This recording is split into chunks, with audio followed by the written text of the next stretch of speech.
Week 3. So week 3 of our architecture and environments drawing challenge. I'm going to pop my screen up here so you can see. This is our drawing guide for the 3rd week. And I think this is going to be a really interesting one. So we're getting a little bit more complex as we go week by week as you guys are gaining skills. So we're going back to a little bit more of a landscapey vibe, but now we're going to be adding in people. So tonight Uh-oh, right. Uh-oh. But look, it says day 2, simple people, simple people.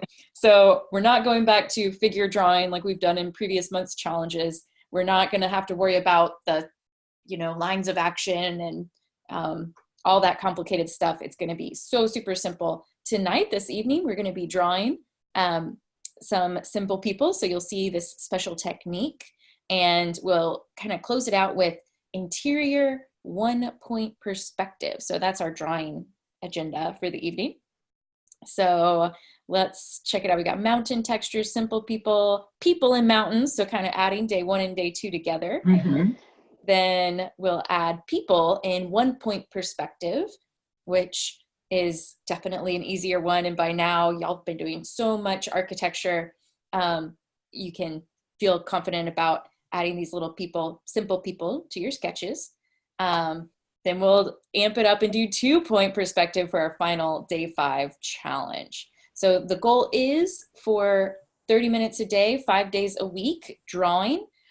Some of these, for example, day 1 might go a little faster for you. So if you want to get that exact 30 minutes in, then you can skip ahead to the next day. You're going to have plenty to keep you busy this week. So let's see what it looks like. Day 1. So we're getting back to our elements of art with the element of line in this kind of textural mountain scene drawing assignment. So here are some examples, and as you can see, they all start out with kind of this thicker outline, sort of the contour line of the big overall shapes in the mountains. And if I had to explain drawing to an alien, like the absolute easiest way to say anything about drawing is you always start with the big shapes and then get down to your details. And that's exactly what you'll do here. Find the biggest shapes you see of these mountains. Maybe that'll start with just that contour line of the overall silhouette of the mountains. And then you're going to go in and add your hatching and all of the details and the crags and crevices. Welcome, Linda. Hey, we're just starting day number 1. I don't know if you can hear us yet. Whoa, that looks great. So this is a really groovy mountain option. Again, just using the art element line and then going in and just using hatching, that single direction hatching. And then in some places, you'll see cross hatching where you have perpendicular lines that cross each other for the crosses. So just take a nice close observational peek at what lines you see here if you want to copy these exactly, or if you want to come up with your own mountains over a 30-minute period, that would be great too. So that's day 1. I think that'll be really nice and meditative. Mm-hmm. For day number 2, we've got our simple people. And the nice thing about them is, as you can see, they're really basic. We've got just really elemental shapes for the bodies of these people and no faces. And that's a huge recommendation for anytime you're drawing people in this style. Whenever you're thinking about filling up a scene in an urban landscape or an outdoor landscape, stopping to add the faces is first of all going to take our attention away from the bigger picture. If you are sitting around in a big plaza of a beautiful city and you're looking up at the architecture around you and taking in the whole scene, on the one hand, yes, our eyes are capturing that information because we really are seeing everything. But in a drawing, whenever the artist stops and does those itty bitty details, our eye as the viewer also is going to stop and look at those itty bitty details. And that's just not where we want the focus, our point of emphasis to be, we're going to want it on perhaps wherever our, one point perspective leads to, or maybe on the beautiful landscape in the background. But this style of adding people into the scenes is really about adding energy to the drawing, about showing the action and that there's people going around and doing things. And our eye will read these, as you can see, bright colors, just as adding some spice and interest and movement to the overall picture. So we're going to be going over this a lot more in detail, but just check it out. Not even perfect squares and rectangles and triangles for the shapes of the bodies. These are very loose, quick, simplified people. So we'll talk about these a little bit later on in class. And if you do have either your own set of watercolors or colored pencils, you're more than welcome to add a little splash of color to the people in your scenes. It could be a fun addition this week, and kind of using this as your example. Day number 3, here's where we're gonna put it all together. And you can see where our mountain practice comes into use. So yes. Now there's something I hope you'll notice as I point this out. This is actually what I would call a landscape version of one-point perspective. And the way that one-point perspective works is sometimes our eye will read lines into a scene, even if we don't have those literal lines like drawn into the drawing. So the lines I'm thinking of is on top of this little sort of stump here, you go straight up with your eye, you'll see a sort of path that if we were walking, we might think it would be kind of treacherous, but you could almost make your way up to the top of the mountain. But we also see the line of these trees going back into the distance, sort of following up in that general direction. And even on this side of the mountain, it's sort of differentiated just with this different texture on the side here, so that all of the sides of the mountains and the path in front of us seem to lead back to that one point. So it's very organic and natural. It's not like the interior of a room one-point perspective.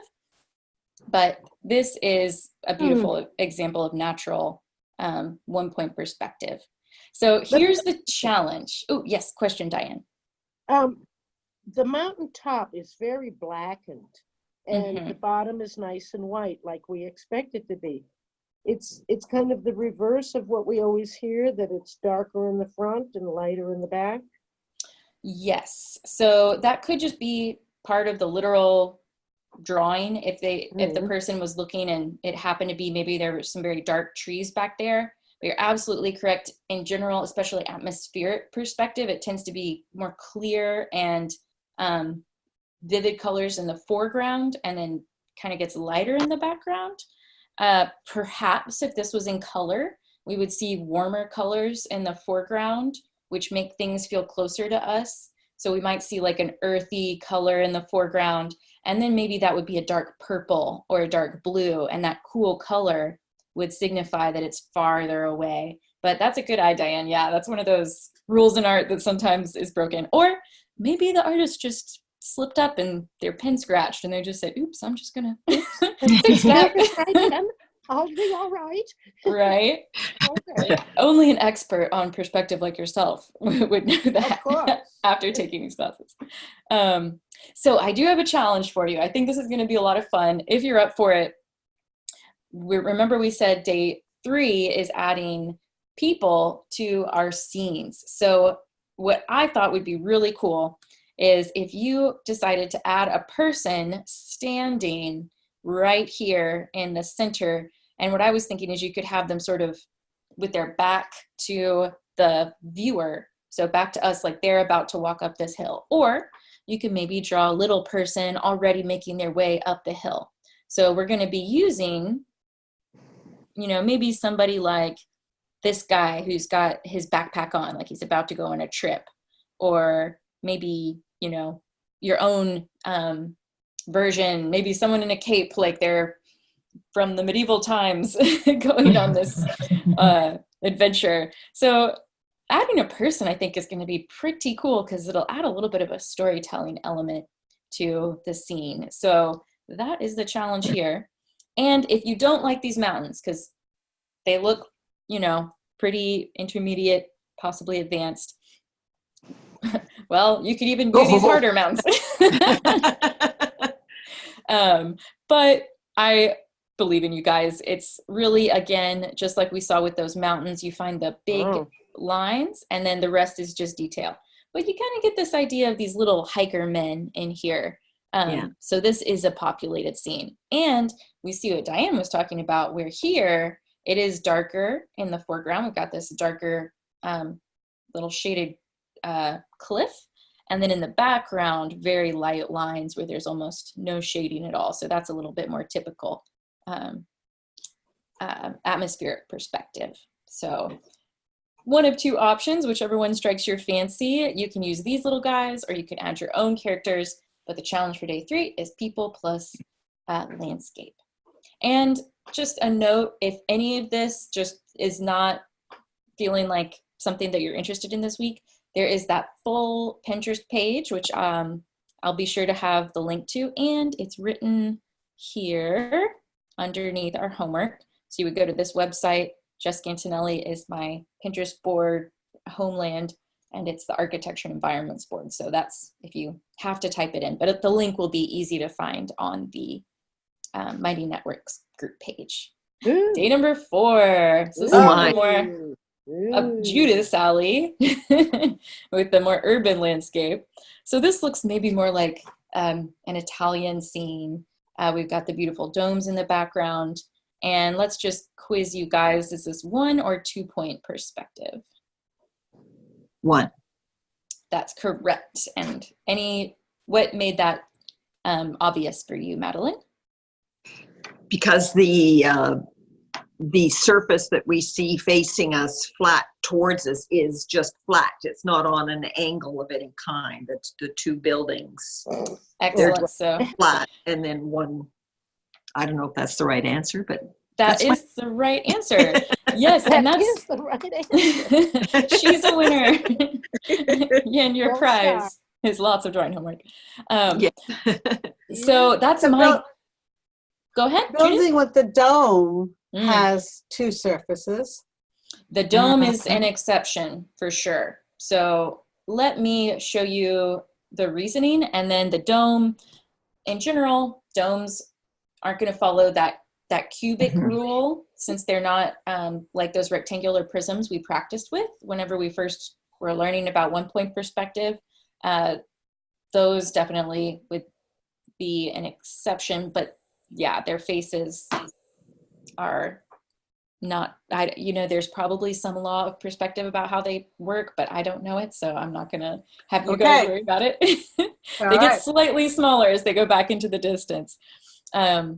So if we go back to the square edge here, so we've got a 90-degree angle with this building that's facing us.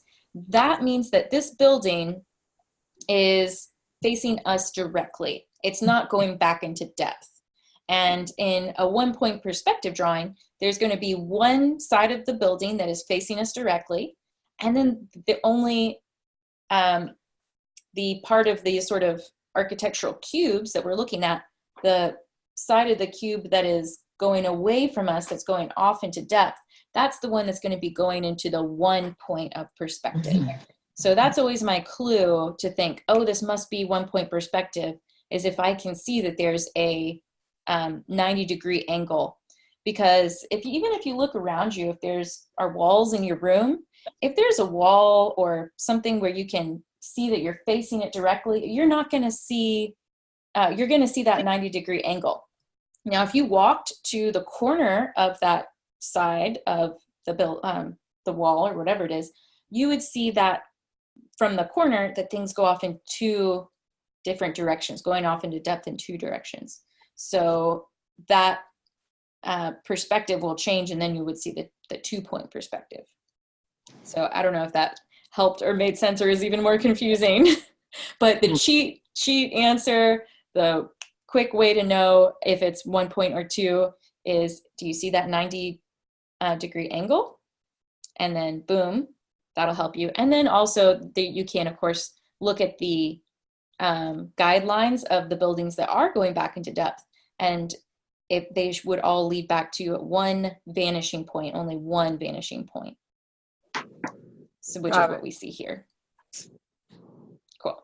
And then just don't even worry yourself about the, the domes. And here again, we see really simple little people. Whenever you're thinking about drawing people in perspective, just remember they get smaller as they go back into the distance. And this is a even more simplified version than what we're gonna talk about tonight, which is awesome. And that's just the silhouette people.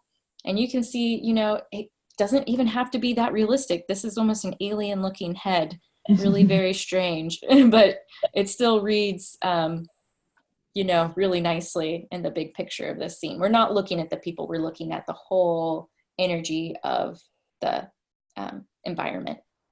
Okay, day number 5, the real challenges. Oh my God. You don't have to do all of these, remember. Oh my God. Just breathe. Breathe, Really, breathe. yeah.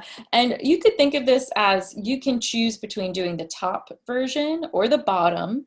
And honestly, I just wanted to give you lots of options this week, and have you stick to just that timer of doing 30 minutes a day, as opposed to thinking that you have to copy all of this exactly, because there's so many things I wish I could put in this challenge. I kind of let myself loose and just put tons of things, because these are more examples. I love that whoever did this called an entourage practice.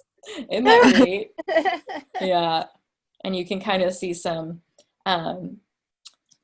different proportions of how people would fit into, for example, the cool trees we practiced that very first week, adding a car if you're into cars. People on bikes are really challenging. So that would be hard even for me. I'm going to skip the guy on a bike. But what's great is this can be a reference for you whenever you're adding people into your other drawings. So don't think about this so much as you have to draw all of these, but really this is something for you to pick and choose from for page number 2. So this is really where the challenge is at. And you're only going to pick one of these 2 pictures. Don't think you have to do them both. So we have either 2-point perspective building here. And if you don't like this 2-point perspective building, do whatever one you like from either the Pinterest page or other past week's challenges. Or you could add a person in this 1-point perspective interior room. And that's what we're going to practice tonight.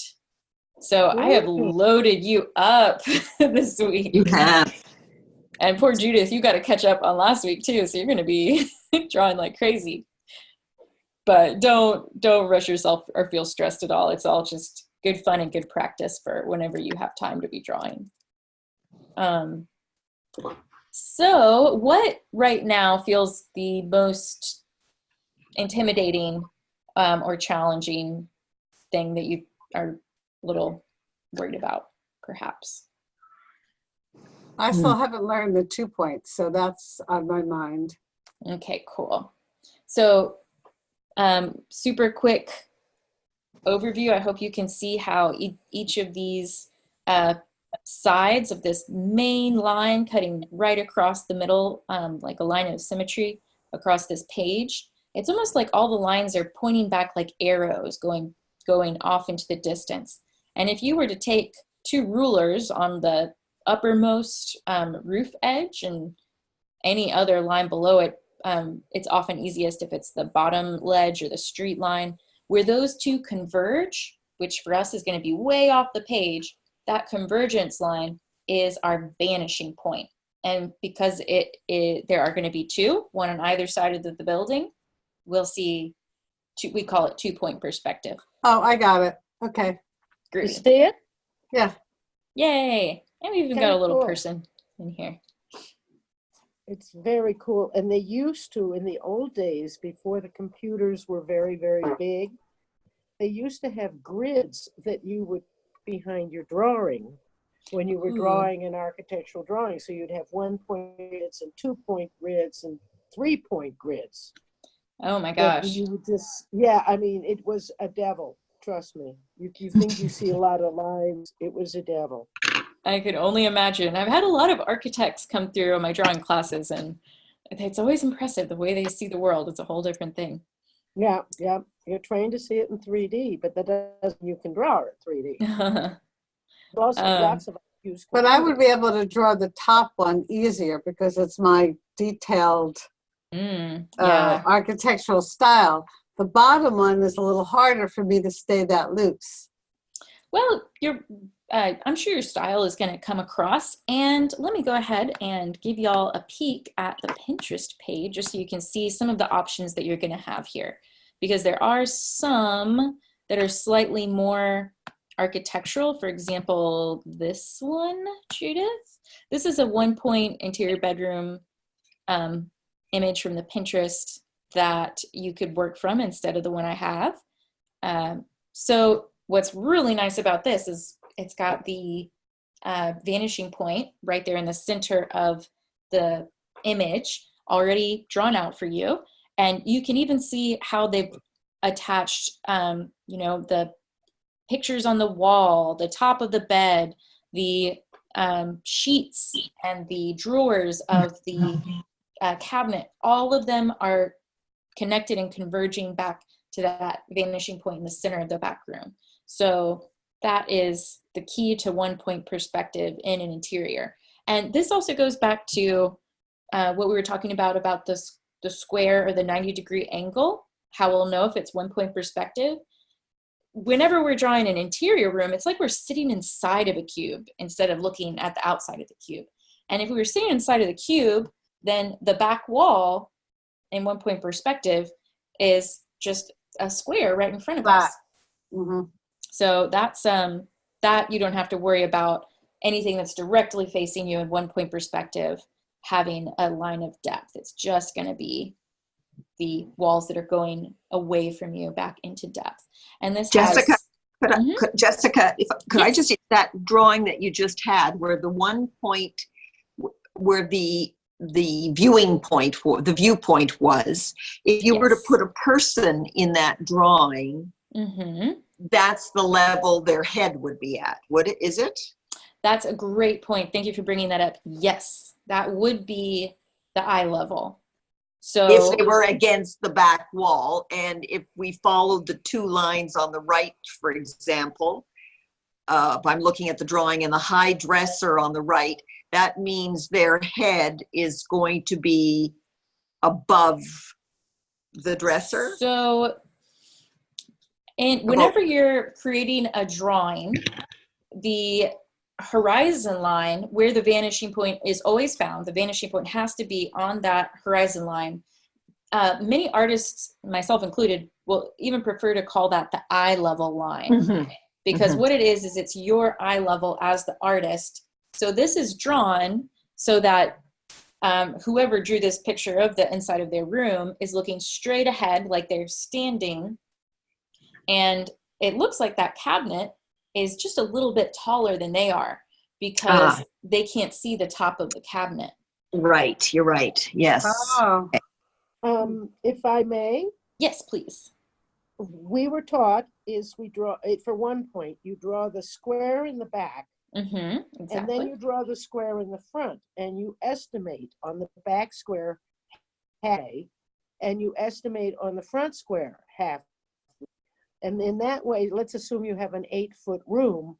You've got 4 feet on either side, depending on how high your ceiling is. You then, you can divide it into 9 on the front line and the back line, and that way you have your.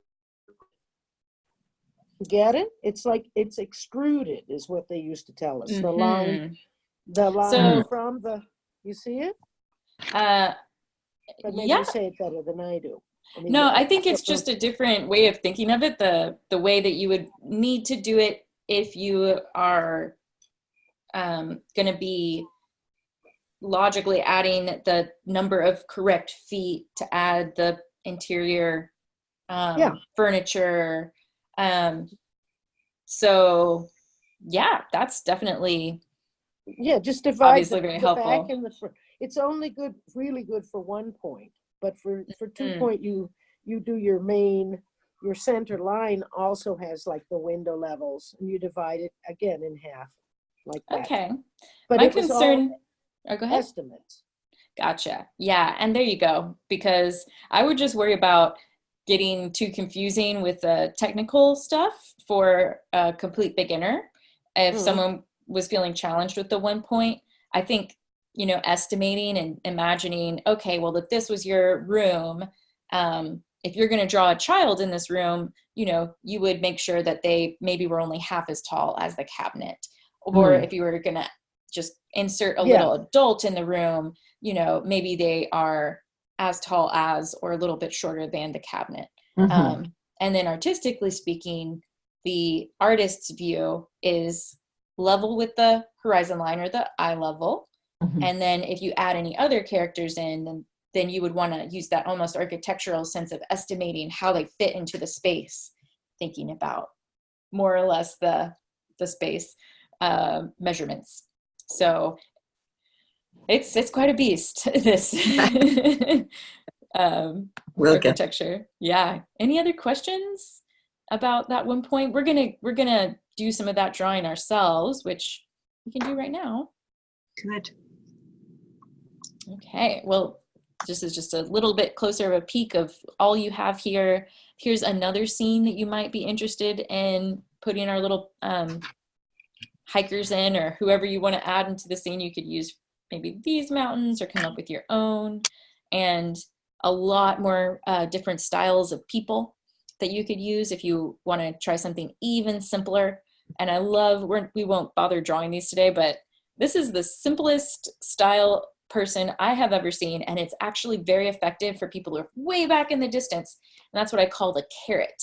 So this right here, this guy is a carrot. And as you can see, you've got a little circle. Doesn't even have to be attached with a neck. Little carrot shape for the base, and in a busy scene, we will believe it. So that is the carrot. So have some fun with this, and if you are not feeling the other examples, you can always come here to our Pinterest page and find something that you would like to draw. So let's go ahead and get our sketchbooks out. Ooh, here's a 2-point perspective interior bedroom. Just to show you what that would look like. Yeah, pretty challenging. Oops. Olga But art, huh? they exist. Yep. Yeah. Oh yeah. And those, the last one down there is done, I think, with the pen markers. Yeah, it could be. I couldn't tell if quick. it was pen markers or maybe even a digital art thing. Could be. No, it looks like it's shades gray. Okie dokie. So we'll be using, I'm just gonna,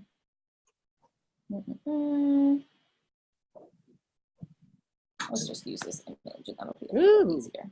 Ooh. The 1-point perspective room. Da, da, da. There it is. Yeah. Oh, that shows cool. And these are the exact steps that we're going to be taking to draw our room tonight. So if you've got your sketchbooks out, let's go ahead and dive in. And you'll begin by drawing a square on your page. It's up to you how accurate you'd like to be. If you would like to take a straight edge and actually trace, or a ruler and trace a straight edge on your paper, or if you would like to just kind of wing it.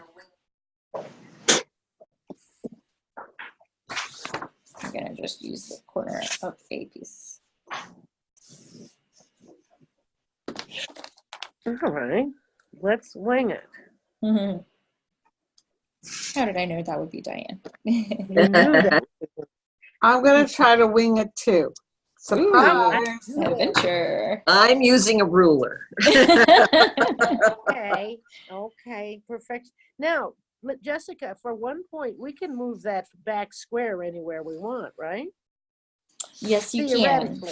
Theoretically. And the smaller the square, the deeper the room. The bigger the square, the closer the back of the room is to you.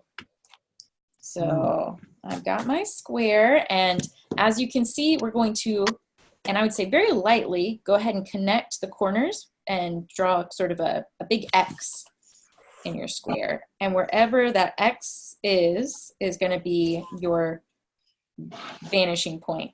So this is a very kind of imaginary room sort of scenario. We're not thinking about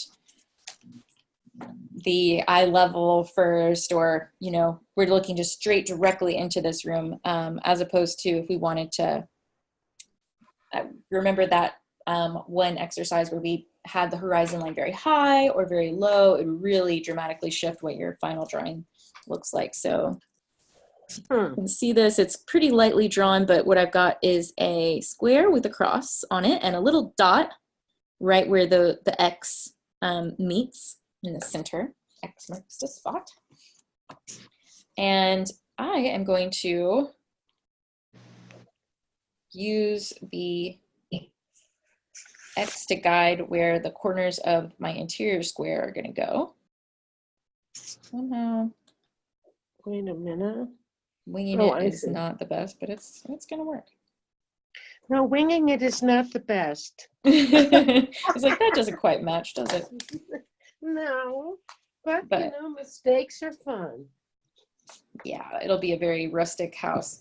So now I'm going to erase the interior X. So I'm going to leave my little vanishing point so I know where it is. So this is what my drawing looks like now. Let's see. So you can see that all right? Can't Can't see you. see. Okay, No, I'm going can't to have to cancel the... Da, da, da, da. Oh, now we're seeing Madeline. Here we go. There we are. No, Okay. you want to see my? So big square with a little square drawn in it, and to find my vanishing point, I found where the X crossed. That's boom, right in the center of the back of the room. And I did my best to keep my square at the edges of each corner of this X, but since I'm kind of winging it, it's not perfect. So to fix that, I'm now, basically what I'm drawing are the corners of the room, where the room would be, where you would kind of see the top, where the walls meet the ceiling and where the walls meet the carpet or the floor. I'm going to draw in lines connecting to the outer square, the corner, sort of the frame of the whole drawing. So this is essentially an empty room, is all I'm looking at right here. So just popping in again to see how we would draw. We'll start with a door. So drawing the door in.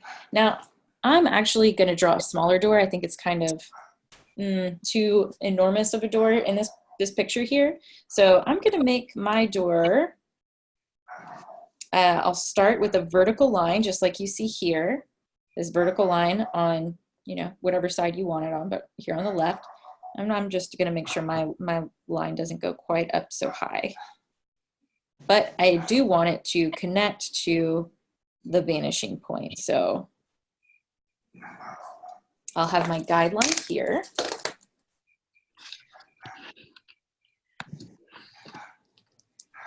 Got my vertical line for the door on one side here, and the top edge of that is going to connect to that vanishing point. The next line I'll draw in is the back edge of the door. It'll just be a vertical line drop right after the, and I'll erase the guideline that I drew in.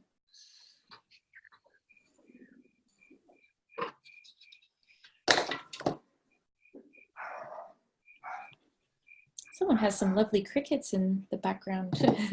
Very relaxing. Who can still have crickets up north? It must be Linda in San Miguel. I do hear crickets, yes. Oh, yep. That's lovely. So this Although- door is a double line though, right? Yes, it is. And that's exactly the next step. Judith, as you can see, just go ahead and draw a thin line on the interior of the door you just drew. And that line is going to be closer together on the side of the wall that is farther away from us. And on the wall, on the top of the door, that inner line needs to follow to the vanishing point. So it's not just parallel to the line above it, it's actually a little bit more steep of a curve. And a little dot for the door knocker. And I'm gonna make that a dark trim because my line was so scratchy that I get to hide my mistakes this way. So that's just like the guy who messed up that The mountain. architecture. Yeah, sorry, the mountain. Thank you. I'm losing my words. Yeah, scratch, scratch. There you go. So that's one way to do it. Then go ahead and add yourself a window. So as you can see here, they started with a vertical line. This could also be a piece of art on the wall, which could be a lot of fun if y'all want to come up with your own paintings and artwork on the walls. I'm going to make a giant window here. So you do the two vertical lines first. No, you're going to do the vertical line, and the top and the bottom of the vertical line converge to that vanishing point, and that'll make it easier to know where to put your second vertical line.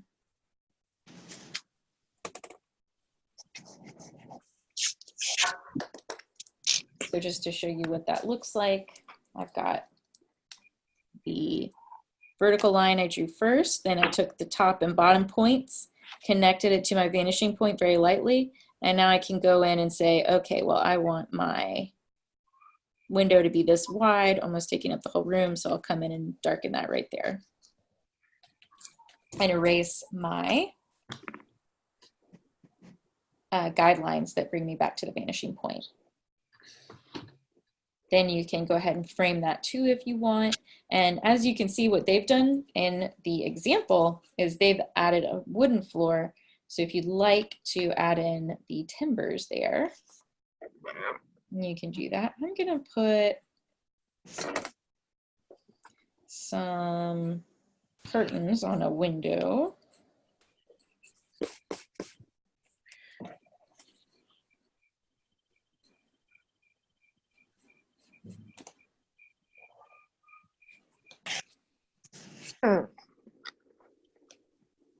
So the window, actually the space between the back wall and the window on the far side should be smaller than the space between the, all right, Yes. I did that backwards. I have to fix that. So it's sort of a asymmetrical. Surprise. Add your little timbers. Oh, you know, I was going to say back in the day, when you were doing a 1 point or a 2 point, you would put your thumbtack there. Oh, that's smart. Use And the strings ruler or something. would rotate along that angle. Oh, that's So you were cool. always in good space. Mm-hmm. But the trouble is, if you do that, then you have a hole in your paper. Yeah, I was about to say.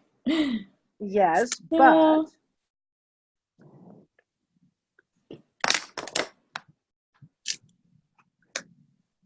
Oh, sorry, I'm trying to see what they do with this. So I want to add some furniture in our room. And what would y'all like to see? Maybe a bed or a chair? Let's start with a cabinet underneath the window, perhaps. Cabinet. So I want to show y'all how I would start with a cabinet underneath the window. And my first step is going to be to draw a rectangle that's going to be just underneath the, this is going to be an enormous cabinet actually, but oh well. So underneath the window, I've drawn the side of the cabinet that's going to be facing me right here. And what I would do is I'd first erase the lines behind that so that we can't see the rest of the room through the cabinet. And just like we did when we created our little 1-point perspective buildings, I'll take the 3 corners of the cabinet that are closest to the vanishing point and lightly drawn some guidelines there. And that's going to give me the sides of the cabinet that are going away from me. My window is way too big for that. I'll have to do a table or something. Sure, yeah, do a little coffee table, or you could put it in a different place in the room, kind of add a chest or No, something. not gonna work.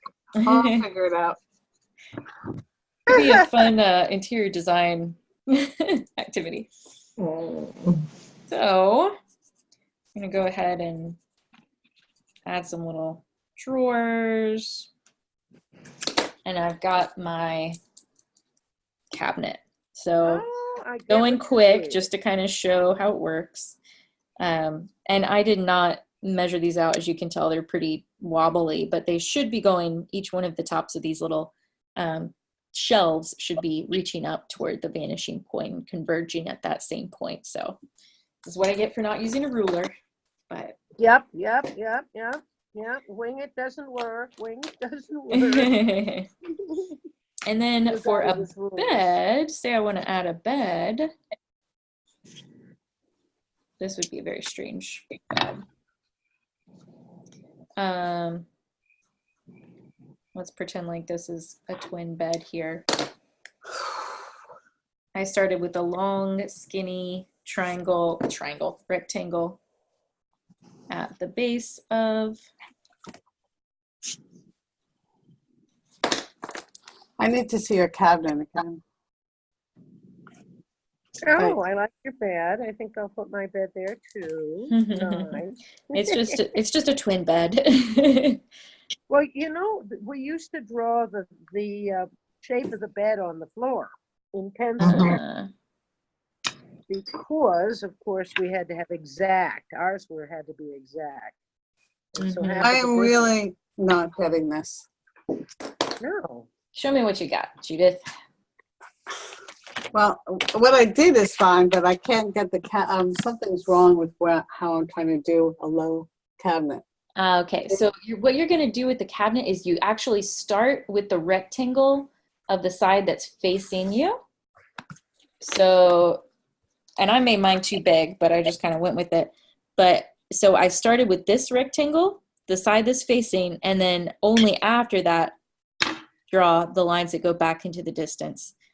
So you could start like with a smaller, kind of skinny little rectangle, and that will give you the face of that piece of furniture that is a nice 90-degree angle square around the edges. And then from there, you can take 3 of the corners that are closer to the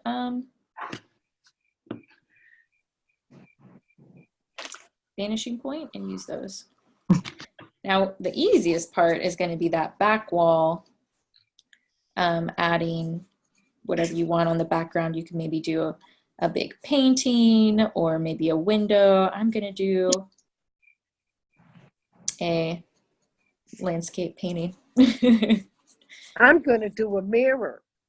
Ooh, a mirror. Ooh, that would be very I mean, fancy. as long as I'm winging and it looks like this, what the heck? You know, do a little self-portrait in there of the artist. No, I'm just going to have the furniture reflect. Can you hold yours up again for a minute? Absolutely.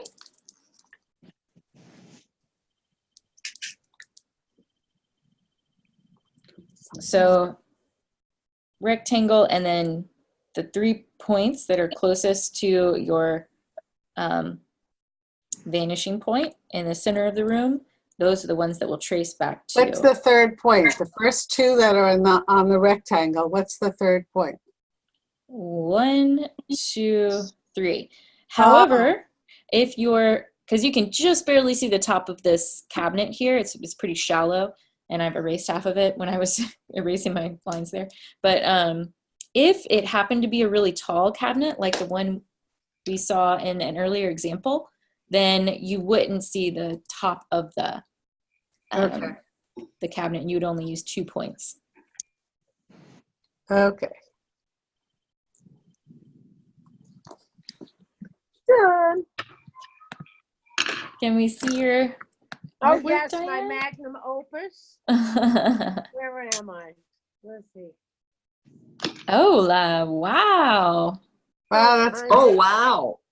Very cool. So you have added that smaller square in the back, which gave you a lot more depth to play with. That's really nice. And a chandelier.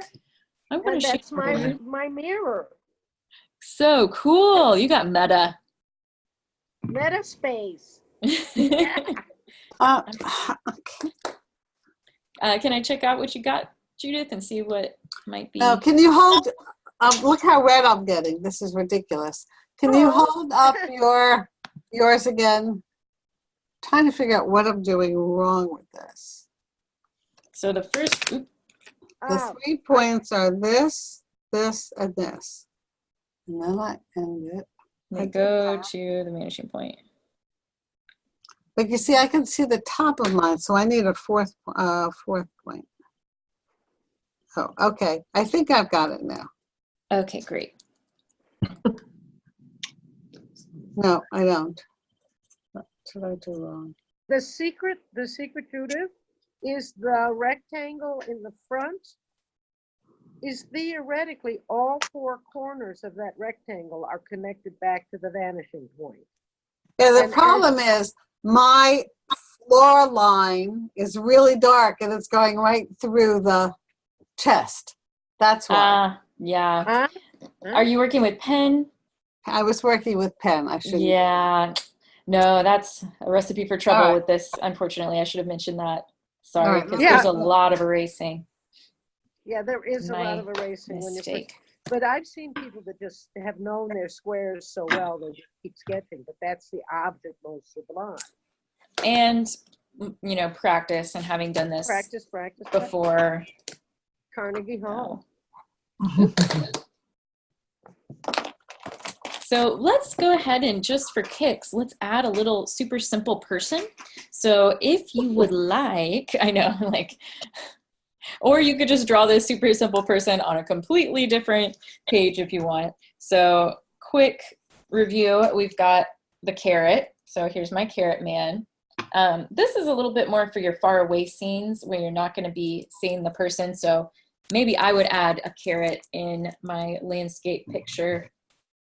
And ooh, yeah, that's actually really like a cool painting on the wall now. So in my painting in the wall, I've added a few little characters, little carrots in the painting inside of the room of.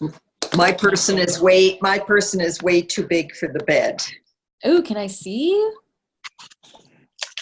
So I'm working too small. The first one was too small. Oh, excellent work. Oh my God, that's You've done great. 2. Yeah. But look at it, he's gonna hang over the end of the bed. A lot of you guys that are isn't like long that. enough. But you can always extend the end of the bed, and you know, if you just draw it like there's like a little blanket hanging over the back end of the feet, you could just add an extra foot or 2 on the bed. Foot or 2 right here, yeah. Yeah. Or I could make the person, I wanted to make it look like he was shorter than the door, but maybe he should be shorter than the door. Yeah, he's just a tall guy. He's shorter than the door. You know what you have to do, and it'll fix the whole thing. Underneath, write a caption or like a little New Yorker bubble, like, again, Gregory walked into the hotel room and realized his feet would be hanging off the bed. The end of the bed. Or I could put a smaller child in the bed, and it would be Dad coming in to say goodnight. Perfect. Yes, and the safety rails around it.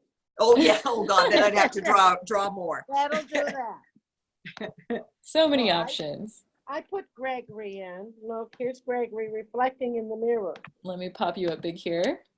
Yes, the Gregory in the mirror. Oh wow! Look at that. So there Gregory is lined up with his line. Over the back in the mirror. Excellent. Yeah, that's important.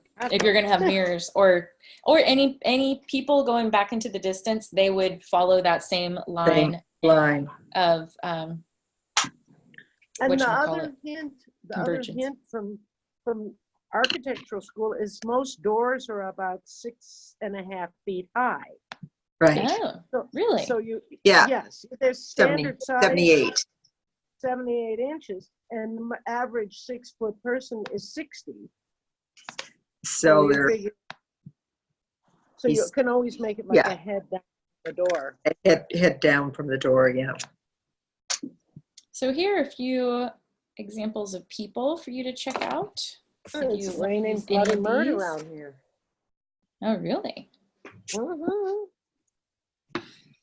It's rainy season. In Guatemala. Yeah. I'm going to use one of the lower people. And I think I'm going to add this casual guy here. Now, one thing that is worth mentioning whenever you're drawing people is the most important proportion of a human figure, which is the halfway point from the top of the head to the bottom of the feet is going to be the pelvis. So pretty much right where the, like where the, what do you call it? The leg bones connect with the hip bones. If you were to feel where that happens. Sing out. Yeah. And you can kind of test it on these little characters. The line of, for example, this guy's shirt is just going a little bit lower than where that line would be. So this is about half and half. And that's a good rule of thumb just to check yourself and see like, okay, well, does my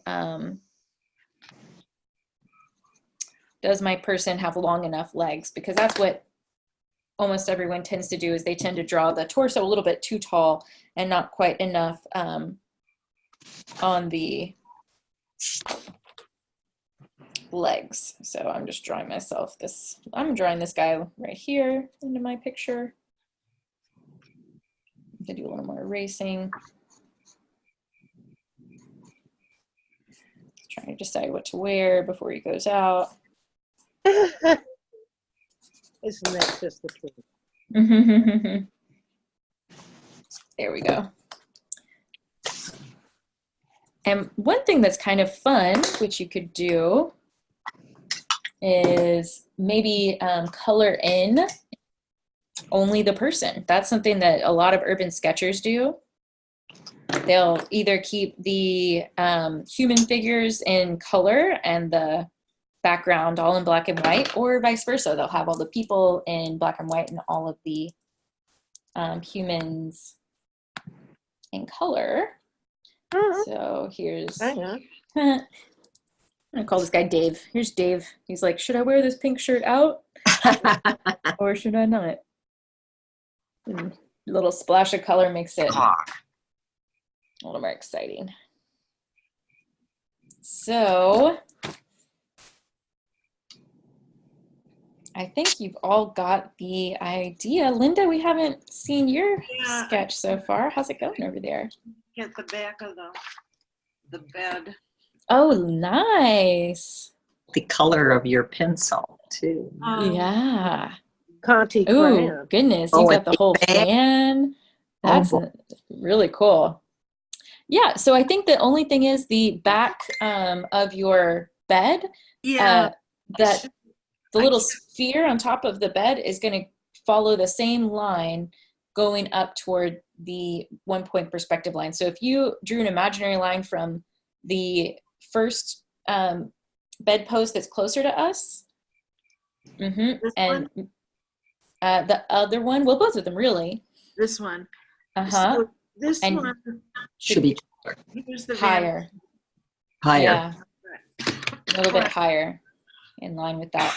Right, that's Right. what's messing it up. Very nice. Gosh, I love seeing all your little San Miguel things in the background, those little cute little ukuleles. Oh,